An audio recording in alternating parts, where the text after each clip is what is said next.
Jail में chairman PTI के साथ नारवा सलूक, कमरे में मक्खियां, कीड़े मकोड़े, हालत कैसी? पीटीआई वकील की चौंका देने वाली हकीकत।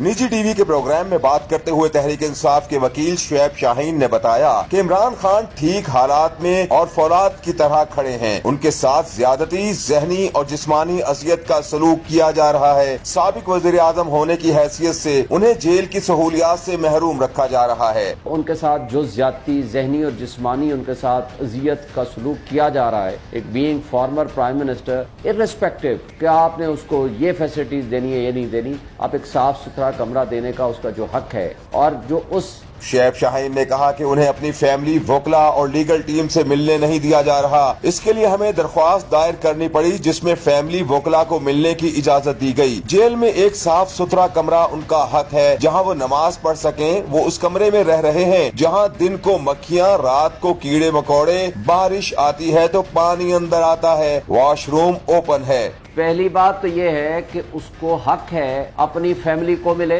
उसको हक है कि अपने वकला को मिले, अपनी लीगल टीम को मिले। उसके लिए हमें रिट पिटीशन करनी पड़ी और उस रिट पिटीशन में फैसला हुआ कि आप वकील जाकर उनको मिलें, उनकी फैमिली को मिलने की इजाजत दें। उसके लिए आज केस लगा था, उन्होंने टाइम ले लिया दूसरी स्टेट ने कि जी हमें टाइम दे दें। एक साफ सुथरा कमरा, साफ सुथरा वॉशरूम उनका हक है जहाँ वो सुकून से नमाज पढ़ सकें। बाकी चीजें मैं सारी चीजें साइडलाइन कर देता हूँ। पीटीआई वकील ने अडियाला जेल में न लाने की वजह बताते हुए कहा कि चेयरमैन पीटीआई को इसलिए नहीं लाया जा रहा कि वहाँ जो सहूलियात एक साबिक वजीर आजम की हैं वो उन्हें देनी पड़ेंगी, मगर वो हर हाल में इमरान खान को जहनी अजियत देना चाहते हैं और वो इस मकसद के लिए चेयरमैन पीटीआई को इस्तेमाल कर रहे हैं।